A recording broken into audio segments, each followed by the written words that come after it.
에헤이, 귀한 손님들 오셨는가? 자, 무릎 맞대고 앉아보시게나. 오늘 내가 들려줄 이야기는 저기 강원도 깊은 골짜기, 구름도 자고 간다는 어느 산골 마을에서 시작된 신통방통한 이야기라네. 안녕하세요. 주막야설 찾아주셔서 감사합니다. 구독과 좋아요는 저에게 큰 힘이 됩니다. 옛날 옛적 그 마을에 마음씨는 비단결 같은데 주머니 사정은 북어 껍데기 마냥 얄팍한 부부가 살았더랬지. 늦둥이 아들 하나 얻는 게 평생 소원이었는데 지성이면 감천이라더니 환갑을 앞둔 나이에 떡두꺼비 같은 아들을 턱하니 얻었네. 그 아이 이름이 바로 복동이었어. 이 녀석이 태어날 때부터 예사롭지가 않았던 게 울음소리가 어찌나 우렁찬지 온 동네 까치들이 놀라 자빠졌다는 소문도 있었지. 그런데 이 녀석이 서너 살 때부터 영 예사롭지가 않아. 보통 애들은 조청달라, 엿달라 떼를 쓰며 바닥을 굴러야 정상인데 이 녀석은 마당에 쪼그리고 앉아 지나가는 사람들 얼굴을 빤히 쳐다보는 게 일이야. 눈동자를 요리조리 굴리며 저 아저씨는 내일 국밥 얻어먹겠네. 저 아줌마는 오늘 신발 한 짝 잃어버리겠어. 하고 혼잣말을 중얼중얼 하는데 그게 또 귀신같이 맞아떨어지는 게 아니겠나? 6살 되던 어느 장날이었지. 마을에서 소문난 욕심쟁이 박첨지가 새하얀 도포자락을 휘날리며 장터로 가고 있었어. 이 박첨지로 말할 것 같으면 제 눈에 물대는 건 1등요. 남의 눈에 피눈물 내는 건 장기인 사람이지. 주머니 속에 엽전 한 푼도 남한테 안 뺏기려고 꽉 쥐고 다니는 그런 사람 말이야. 그런데 길목에 앉아있던 복동이가 박첨지 앞길을 딱 가로막네. 아이고 박첨지 어르신, 오늘 장터 가시면 큰일 나시겠는데요.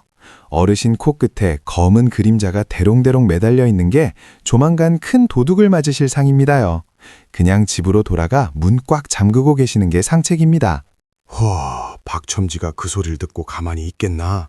콧수염을 바르르 떨며 소리를 버럭 지르지. 이놈의 자식이 어디서 못된 장난질이냐? 우리 집 담벼락이 성인 키 2배요. 대문 빗장이 무쇠로 만든 것인데 도둑이라니. 내 이놈 요망한 주둥이를 놀린 죄로 내 당장 내 아비에게 매타작을 시키겠다. 어디서 코 올리게 녀석이 어른 앞길을 막고 재수없는 소리를 해. 박첨지는 씩씩거리며 장터로 갔지. 장터에서 국밥 한 그릇 말아먹으면서도 그 요망한 꼬맹이 녀석 하며 투덜거렸더랬지. 그런데 집에 돌아와 보니 앞불싸 안방 장롱 깊숙이 숨겨둔 금비녀가 감쪽같이 사라진 게 아니겠어? 담장도 멀쩡하고 문고리도 그대로인데 금비녀만 쏙 빠져나간 거야. 박첨지는 얼굴이 흑빛이 되어 마을을 뒤집어 놓았지. 종놈들을 두들겨 패고 동네를 샅샅이 뒤졌지만 허사였어. 그때 낮에 복동이가 했던 말이 번뜩 떠오른 거야. 박첨지는 버선발로 복동이네 집으로 뛰어갔지. 아이고 복동아, 아니 복동도령, 내가 낮엔 잠시 미쳤었나 보네. 내 금비녀가 정말 사라졌어. 제발 그 신통한 눈으로 좀 봐주게나. 누가 가져갔는지 말이야. 찾기만 하면 내가 엿한가락이 아니라 장터를 통째로 사주마. 복동이는 마당에서 흙장난을 하다가 고개를 천천히 들었어. 박첨지의 얼굴을 한참 동안 빤히 바라보더니 입가에 묘한 미소를 띠며 말했지. 어르신, 도둑은 밖에서 들어온 게 아닙니다. 어르신 코끝의 그림자가 지금은 어르신 발밑으로 숨었네요. 그 그림자가 가리키는 곳은 바로 안방 문지방 아래 쥐구멍 속입니다. 도둑이 사람이 아니라 꼬리가 긴 녀석이었나 봅니다요. 박첨지가 반신반의하며 달려가 쥐구멍을 파헤쳐보니 아니나 다를까 큼지막한 쥐가 물어다 놓은 금비녀가 거기 떡하니 있는 게 아니겠나? 마을 사람들은 난리가 났지. 6살짜리 애가 사람 얼굴만 보고 숨겨진 물건을 맞췄다며 말이야. 그 소문이 채 가시기도 전이었어. 마을 이서방네 일꾼소가 갑자기 미친 듯이 울부짖으며 쟁기를 부수고 사람을 들이받으려 하는 거야. 평소엔 양처럼 순하던 소가 눈에 핏발이 서서 씩씩거리니 마을 사람들은 도깨비가 씌었다, 산신령이 노하셨다 하며 굿을 해야 한다고 난리였지. 이서방은 속이 타들어갔어. 저 소가 없으면 농사는 다 지은 거나 다름없었으니까. 그때 복동이가 살금살금 다가가 소의 커다란 눈망울을 가만히 들여다보는 거야. 소도 신기하게 복동이가 다가가니 울음소리를 낮추고 가만히 있네. 복동이가 소의 목덜미를 쓰다듬으며 말하네. 아이고, 이서방 아저씨, 소를 나무라지 마셔요. 이 소의 눈 속에 저기 뒷산 할미바위가 맺혀 있는데 그 바위 밑이 너무나 차갑고 어둡습니다요. 아저씨, 사흘 전에 거기다 뭘 두고 오셨습니까? 소가 밤마다 잠도 못 자고 거기만 보며 울고 있네요. 이서방이 깜짝 놀라 무릎을 치네. 아니, 사흘 전에 우리 소가 낳은 새끼 송아지가 그만 태어나자마자 죽어서 내가 정신이 없어서 할미바위 밑 구덩이에 대충 묻어두고 왔지. 복동이가 혀를 쯧쯧 차며 말하네. 사람이나 짐승이나 자식 잃은 마음은 똑같습니다요. 그 어린 것을 차가운 바위 밑 그늘진 곳에 대충 던져두었으니 어미소 마음이 오죽하겠습니까요. 밤마다 새끼 울음소리가 환청처럼 들려 소가 미쳐가는 겁니다. 지금 당장 저기 해 잘 드는 양지 바른 곳에 정성껏 묻어주셔요. 그러면 소의 눈에서 핏발이 가시고 다시 순한소로 돌아올 겁니다. 이서방이 그 길로 달려가 송아지를 좋은 곳에 다시 묻어주니 세상에나 소가 언제 그랬냐는 듯 온순해져서 주인의 손을 핥으며 눈물을 뚝뚝 흘리는 게 아니겠나. 이제 마을 사람들은 복동이를 어린애가 아니라 하늘이 내린 신동으로 떠받들게 되었더랬지. 자, 금비녀를 찾아준 일로 복동이 이름이 고을 전체에 파다해졌을 무렵이었어. 하루는 마을 어귀에서 큰 싸움이 났지 뭐야. 이 마을에는 대대로 내려오는 귀한 청자단지를 가업으로 모시는 종갓집이 있었는데 장독대를 청소하던 중에 그 귀한 단지가 산산조각이 나버린 거야. 집안 어른들은 불같이 화가 났지. 누가 이 귀한 보물을 깼느냐 하고 호통을 치는데 그 자리에 있었던 머슴 3명이 서로 자기는 절대 아니라고 발뺌을 하네. 첫째 머슴은 저는 마당만 쓸었습니다요. 둘째 머슴은 저는 물만 기러 왔습니다요. 셋째 머슴은 저는 낮잠만 잤습니다요. 하며 서로 눈치만 살피는 거야. 증거는 없고 보물은 깨졌고 집안 어른이 복동이를 불렀지. 복동이가 깨진 단지 파편을 가만히 들여다보더니 갑자기 마당에 커다란 솥 하나를 걸라고 하네. 그러고는 솥 안에 물을 가득 채우더니 새 머슴에게 말했어. 이 솥 안의 물은 저기 깊은 산속 신령님이 주신 진실의 물입니다. 이제부터 세 분은 이 물에 손을 씻으셔요. 단지를 깬 사람의 손은 물에 닿는 순간 시커멓게 변할 것이고 정직한 사람의 손은 향기가 날 것입니다. 복동이는 새 머슴에게 눈을 감으라고 시킨 뒤 한 명씩 솥에 손을 넣게 했어. 그런데 말이야, 사실 그 솥 바닥에는 복동이가 미리 가마솥 그을음을 잔뜩 발라두었거든. 자, 결과가 어떻게 됐을까? 잠시 뒤 복동이가 이제 손을 높이 드셔요 하고 외쳤지. 그런데 첫째와 둘째 머슴의 손은 숯검댕이가 묻어 시커먼데 유독 셋째 머슴의 손만 깨끗한 게 아니겠나? 복동이가 껄껄 웃으며 셋째 머슴을 가리켰어. 저 사람이 범인입니다. 정직한 사람은 손이 까매질 것을 두려워하지 않고 솥 바닥까지 싹싹 씻었지만 죄를 지은 사람은 손이 변할까 무서워 물에 손을 넣는 신용만 하고 솥 바닥을 건드리지도 못했거든요.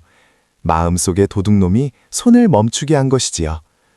결국 셋째 머슴은 무릎을 꿇고 울며 자백을 했더랬지. 사람들은 허허, 저 녀석은 관상만 보는 게 아니라 사람 머릿속까지 들여다보는구나 하며 혀를 내둘렀어. 자, 소문이라는 게 말이네. 발도 없는데 천리를 가고 날개도 없는데 구만리를 날아가는 법이지.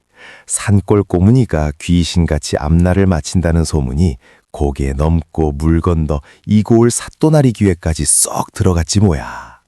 이고을 삿도로 말할 것 같으면 평소 세상에 도술이 어디 있고 관상이 어디 있느냐, 모든 것은 법도와 문초로 다스려야 한다 하며 콧대를 높이던 양반이었거든. 삿도는 껄껄 웃으며 아랫사람들에게 명하네. 허허, 요망한 어린 놈이 민심을 어지럽히는구나. 그 아이를 당장 이 관하로 불러들여라. 내 직접 그 신통력을 시험해보고 만약 가짜라면 그 아비놈까지 엄히 다스려 다시는 그런 망발을 못하게 할 것이다. 드디어 며칠 뒤 코올리게 복동이가 커다란 관아마당에 덩그러니 서게 됐네. 양옆으로는 시퍼런 포졸들이 창을 들고 서 있고 저 위 높은 의자에는 사또가 호랑이 눈을 하고 앉아 있는데 아이고 웬만한 어른 같으면 다리가 후들거려 오줌을 지렸을 판이야. 그런데 우리 복동이 좀 보게. 무서워하기는커녕 사또 앞마당에 핀 채송화가 예쁘다며 손가락으로 가리키고 싱글벙글 묻고 있네. 사또가 기가 차서 헛기침을 큼큼 하더니 입을 엽니다. 내 이놈 복동이라 하였느냐? 네가 사람 얼굴만 보면 그 속사정을 훤히 꿰뚫어 본다지. 마침 잘 됐다. 여기 서 있는 3명의 사내를 보거라. 첫째는 덩치 큰 장사요. 둘째는 삐쩍 마른 선비요. 셋째는 인심 좋게 생긴 장터 국밥집 주인이다. 이 3놈 중 하나가 관아 곳간의 쌀을 몰래 훔쳐갔다. 하지만 셋 다 잡아떼고 있어 내 아직 범인을 잡지 못했지. 네가 진정 신통하다면 매질 한 대 치지 않고 저들의 면상만 보고 범인을 찾아내보거라. 만약 못 맞히면 네 놈의 엉더리가 남아나지 않을 줄 알아라. 관아마당에 찬바람이 쌩하니 지나가네. 복동이는 천천히 걸어가 3사람의 얼굴을 하나하나 뜯어보기 시작했어. 덩치 큰 사내 앞에서는 발꿈치를 들고 얼굴을 보고, 선비 앞에서는 고개를 갸우뚱하고, 국밥집 주인 앞에서는 코를 킁킁거리며 냄새까지 맡더니 갑자기 무릎을 탁 치며 사또를 향해 돌아서네. 사또나리, 이 3사람 중 쌀을 훔친 이는 아무도 없습니다요. 쌀을 훔친 도둑은 따로 있는데 어찌 억울한 사람들을 잡아두셨습니까요? 관아마당이 술렁거리기 시작해. 사또의 눈썹이 꿈틀하더니 호통을 치네. 무엇이라? 내 창고에 쌀이 사라진 게 분명한데 범인이 없다니 내 놈이 나를 놀리는 것이냐? 복동이가 빙그레 웃으며 대답하네. 사또날이 범인을 찾으려거든 그 사람의 눈을 봐야 하고 눈을 보려거든 그 사람의 얼굴이 앞에 있어야 하는 법이지요. 그런데 사또날이 어찌하여 이 자리에 꼭 있어야 할 사람 하나가 보이지 않습니까요? 사또나리의 오른팔이라 불리는 그분 말입니다. 사또가 주변을 두리번거리더니 아차 싶었지. 평소 같으면 사또 옆에서 굽실거리며 먹을 가르고 장부를 적어야 할 이방놈이 오늘따라 배가 뒤틀린다는 핑계를 대고는 뒷간에 숨어 나오질 않는 거였어. 복동이가 그 소리를 듣고 껄껄 웃으며 관아마당이 떠나가라 소리를 지르네. 아이고, 저기 뒷간에 숨어 계신 이방 어르신, 거기서 아무리 얼굴을 가리고 계셔도 소용없습니다요. 어르신 이마에 쌀미자가 시커멓게 새겨져서 담벼락 너머까지 그 글자가 번쩍번쩍 빛이 나고 있거든요. 어서 나와서 얼굴 좀 보여주시지요. 그 소리가 관아 담장을 넘어 뒷간까지 들렸겠지. 이방놈 제 이마에 정말 글자가 새겨진 줄 알고 깜짝 놀라 손으로 이마를 퍽퍽 문지르며 튀어나오는데 아이고 꼴 좀 보소. 얼굴을 안 보여주려고 갓을 눈썹까지 푹 눌러쓰고 손으로 이마를 가린 채 허둥지둥 뛰어오는 꼴이라니. 복동이가 그 모습을 가리키며 사또에게 말하네. 보셔요 사또나리. 떳떳한 사람은 얼굴을 들고 죄 지은 사람은 얼굴을 가리는 법입니다. 저 어르신은 제 눈이 무서운 게 아니라 본인 마음속에 있는 도둑놈이 무서워 얼굴을 숨기려 하신 게지요. 저분 이마를 닦아보셔요. 쌀가루가 묻어있을지도 모릅니다요. 그 소리가 관아 담장을 넘어 뒷간까지 들렸겠지. 이방놈 제 이마에 정말 글자가 새겨진 줄 알고 깜짝 놀라 손으로 이마를 퍽퍽 문지르며 튀어나오는데 아이고 꼴 좀 보소. 얼굴을 안 보여주려고 갓을 눈썹까지 푹 눌러쓰고 손으로 이마를 가린 채 허둥지둥 뛰어오는 꼴이라니. 복동이가 그 모습을 가리키며 사또에게 말하네. 보셔요 사또나리. 떳떳한 사람은 얼굴을 들고 죄 지은 사람은 얼굴을 가리는 법입니다. 저 어르신은 제 눈이 무서운 게 아니라 본인 마음속에 있는 도둑놈이 무서워 얼굴을 숨기려 하신 게지요. 저분 이마를 닦아보셔요. 쌀가루가 묻어있을지도 모릅니다요.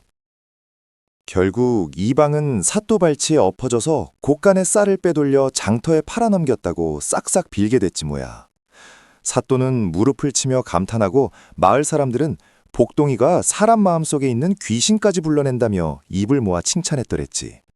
사또는 복동이에게 엽전과 비단을 주려 했지만 복동이는 사또의 귓가에 사흘 뒤 밤에 절대 문을 열지 마셔요 라는 수수께끼 같은 경고만 남기고 한양으로 향하는 추천서만 받아 길을 떠났네. 복동이가 한양 가는 길에 어느 주막에 들렀어. 그런데 이 주막 아주머니가 아주 인색하기로 소문난 사람이었지. 복동이가 꾀죄죄한 행색으로 들어가니 아주머니는 눈을 흘기며 돈은 있냐? 하더니 쉰밥에 맹물 같은 국을 내주네. 그러면서 옆자리에 앉은 비단옷 입은 부자 상인에게는 나리나리하며 닭다리며 진수성찬을 갖다 바치는 거야.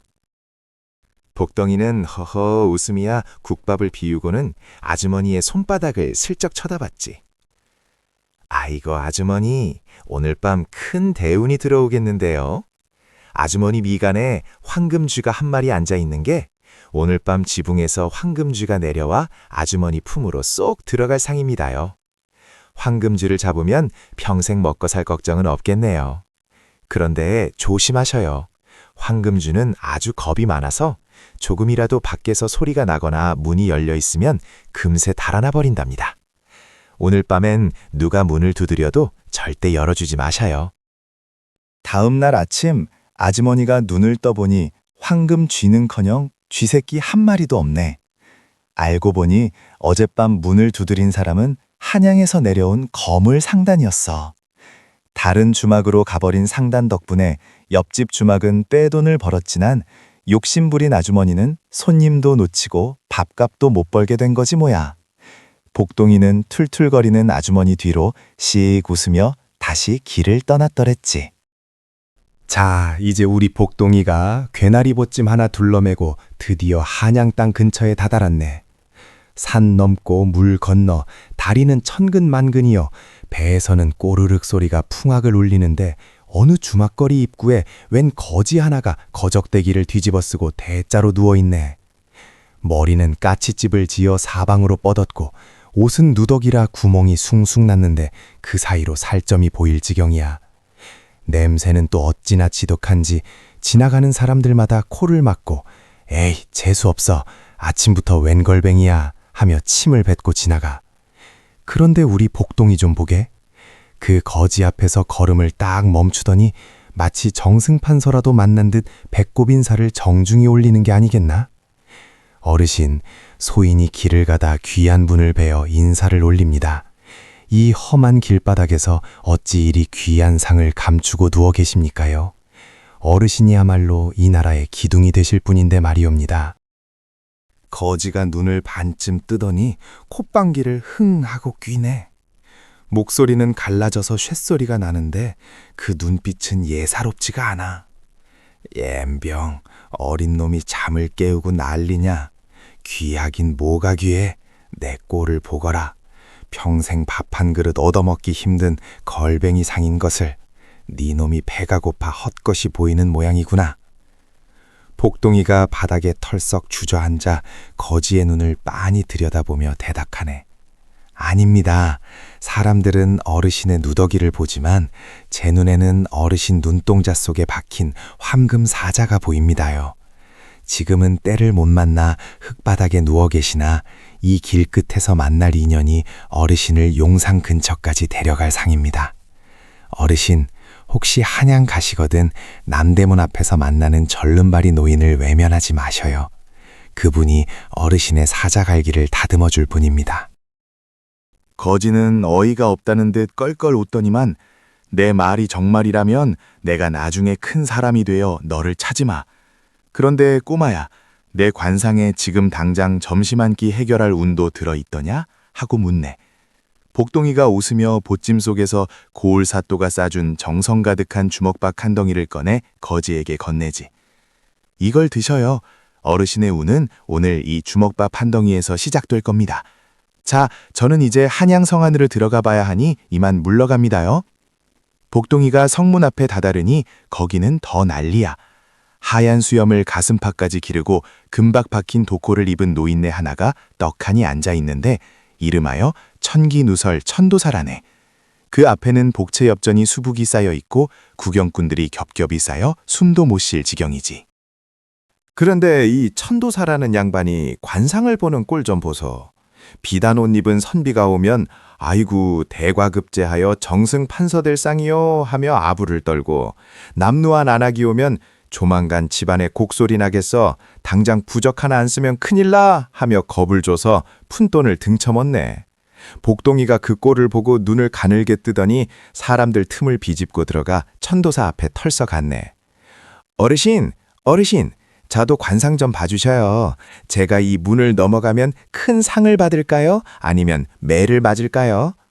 천도사가 눈을 가늘게 뜨고 복동이의 꾀지지한 옷차림을 훑어보더니 고개를 획 돌리며 소리를 질러. 에잇, 요망한 어린 놈이 어디 감히 천기를 묻느냐? 내 낯짝을 보니 평생 남의 집 머슴이나 하다 길바닥에서 굶어 죽을 쌍이다. 복채 한 푼 없는 놈이 자리를 차지하고 있으니 부정타겠다. 당장 물러가라. 구경하던 사람들이 혀를 차며 아이고 저 어린 것에게 말이 너무 심하네 하는데 복동이가 갑자기 배꼽이 빠지게 웃기 시작하네. 어르신 도사라더니 앞날은커녕 본인 뒷덜미에 붙은 운명도 모르시네요. 어르신 얼굴을 보니 오늘 해가 지기 전에 가진 재물을 다 잃고 저기 개천가에서 빨래방망이질이나 하게 될 상입니다요. 아니 이미 어르신 뒤편에 포졸들이 몽둥이를 들고 서 있는 게 제 눈에 훤히 보입니다만, 그 말이 끝나기가 무섭게 저 멀리서 사기꾼 천도사를 잡아라 하는 호통 소리와 함께 관원들이 들이닥치네. 알고 보니 이 천도사 과부들의 폐물을 등쳐맞고 도망다니던 사기꾼이었던 거야. 천도사는 혼비백산에서 복채보따리를 챙겨 달아나다 그만 개천물에 풍덩 빠졌는데, 아이고 꼴 좋네. 도포자락은 흙탕물에 젖고 보따리 속에 챙긴 엽전들은 물속으로 와르르 쏟아졌지 뭐야. 정말 복동이 말대로 해가 지기도 전에 재물 다 잃고 개천에서 허우적대게 된 거지. 사람들은 입을 떡 벌리고 복동이를 쳐다보는데 우리 복동이는 이미 보찜을 고쳐매고 성문 안으로 호련히 사라졌더랬지. 자, 이제 우리 복동이가 발을 들인 곳은 한양에서도 세도가로 이름난 최대감의 저택일세. 대문 높이가 어찌나 높은지 고개를 뒤로 젖혀야 끝이 보이고, 마당에는 호랑이 같은 장정들이 눈을 부라리고 서 있어 개미 한 마리 못 지나갈 분위기야. 복동이가 커다란 사랑채 안으로 발을 들이니 저기 상좌에 한 노인이 앉아 있어. 새하얀 눈썹이 양옆으로 길게 뻗어 있고 눈빛은 마치 얼음 송곳 같아서 보기만 해도 소름이 돋는 양반. 그가 바로 최대감일세. 최대감은 찻잔을 천천히 내려놓으며 복동이를 쏘아보더니 낮게 읊조리네. 내 놈이냐?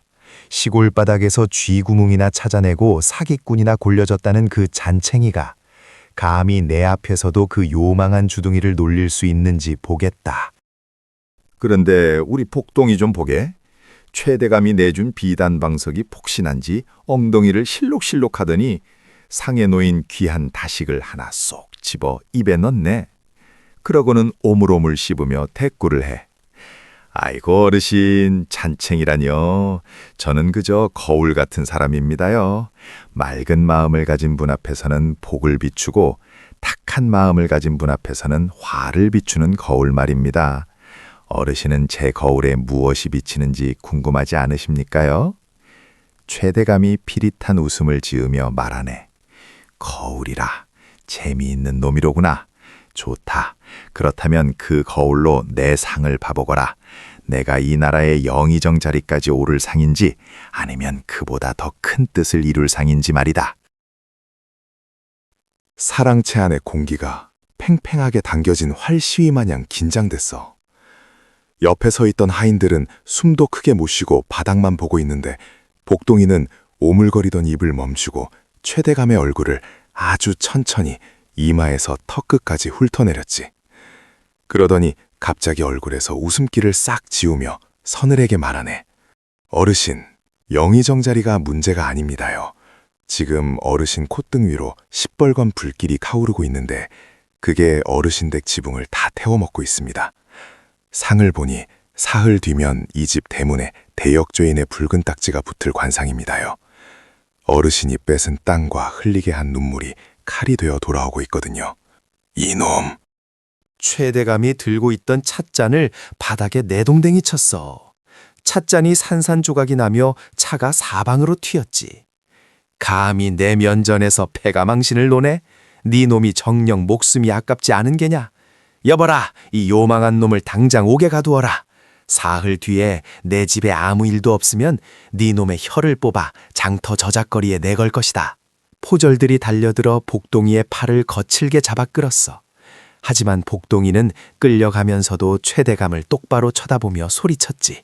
어르신, 사흘 뒤에 제 혀가 뽑힐지 어르신의 목줄이 잘릴지 두고 보셔요. 아이고, 이게 웬일인가. 비단방석에 앉아 다식을 얻어먹던 우리 복동이가 이제는 쥐가 들끓고 곰팡이 남새 진동하는 지하 옥방에 갇히고 말았네. 하지만 복동이 좀 보게 해. 집단 위에 가부좌를 틀고 앉아 마치 자기 집 안방인 양 편안하게 눈을 감고 있네. 그때였어. 저기 구석탱이에서 쇠사슬 감기는 소리가 나더니 퀭한 눈을 한 노인 하나가 기어나오네. 노인은 기력이 없어 목소리가 갈라졌지만 눈빛엔 한이 서려 있었어.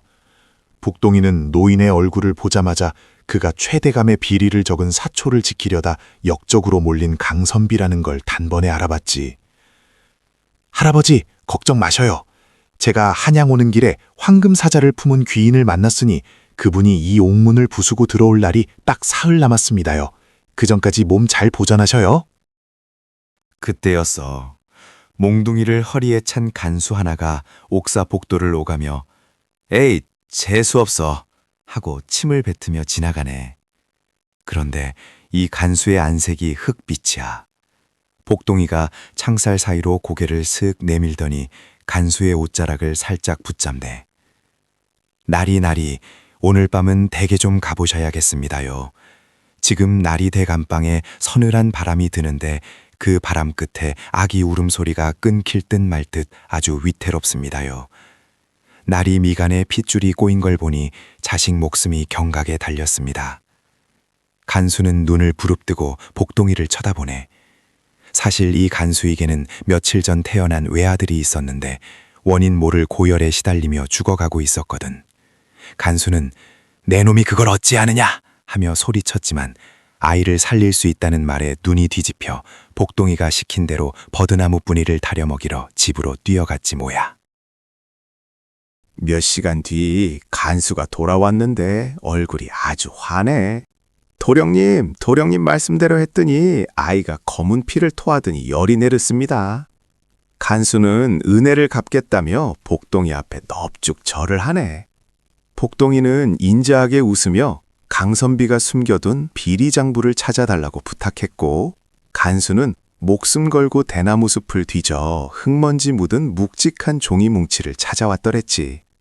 복동이는 그 장부를 품에 안고 옥방 천장을 보며 중얼거렸어.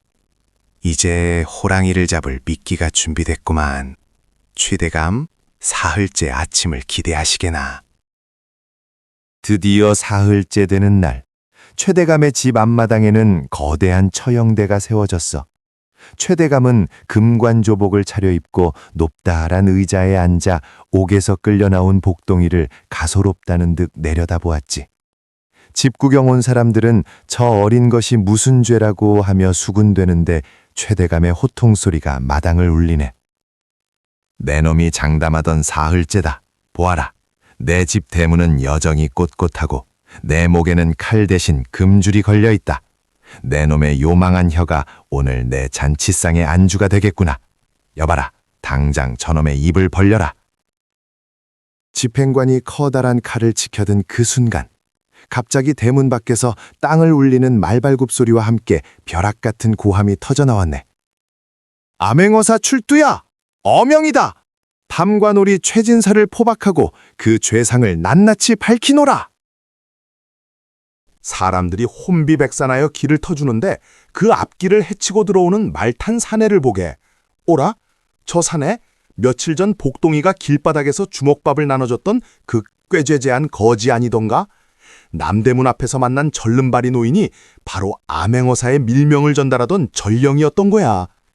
최대감은 사시나무 떨듯 떨며 의자에서 풀썩 떨어지고 마네. 암행어사가 마패를 번쩍 지켜들며 호통을 쳐. 내 놈이 사관을 죽이고 가로챈 사초가 여기 있고 내 놈의 비리로 피눈물 흘린 백성들의 원한이 하늘에 닿았다. 여봐라, 저 간악한 죄인을 당장 압송하라. 포졸들이 달려들어 최대감의 상투를 휘어잡고 개처럼 끌어내리네. 화려하던 기와집 대문에 시뻘건 압류 딱지가 붙고 집안 사람들은 비명을 지르며 흩어지는데 그 아수라장 한가운데서 복동이가 천천히 최대감 앞으로 다가가네. 어르신, 아직도 모르시겠습니까요? 어르신을 망친 건 제 입이 아니라 어르신 얼굴 속에 숨어있던 욕심이라는 귀신입니다. 제가 본 관상은 틀린 적이 없습니다요. 사건이 마무리되고 암행어사가 복동이의 손을 꽉 잡았어. 복동아, 내 공이 크다. 내 너를 임금님께 천거하여 큰 벼슬을 내리게 하마. 나와 함께 대궐로 가자꾸나. 마을 사람들도 옳소! 저런 영특한 아이는 나라의 기둥이 되어야지! 하며 환호성을 지르는데 우리 복동이 좀 보게 싱긋 웃으며 고개를 가로젓네. 아이고 나리, 저는 벼슬보다 우리 어머니가 쪄주시는 뜨끈한 감자가 더 좋습니다요. 그리고 제 관상을 보니 저는 남의 운명을 읽는 정승보다 우리 마을 앞개울에서 고기 잡고 소 뜯기는 평범한 농부가 될 쌍입니다요. 그게 제게는 제일 귀한 만복상이거든요. 복덩이는 보찜을 다시 메고 저 멀리 노을이 지는 고향 땅을 향해 한 걸음 한 걸음 내디뎠어. 길가에 핀 들꽃에게 인사하고 지나가는 바람과 이야기하며 말이네. 자, 여러분, 이야기 끝에 이런 말이 있지 않나? 얼굴은 마음의 거울이요, 운명은 행실의 그림자라고. 거울 속에 비친 여러분의 얼굴은 지금 어떤 모양인가? 오늘 밤 잠자리에 들기 전에 거울 한번 가만히 들여다보시게나. 내 이야기는 여기까지일세. 다들 복동이처럼 편안한 잠 청하시게나. 참, 그 녀석 참 신통방통했지.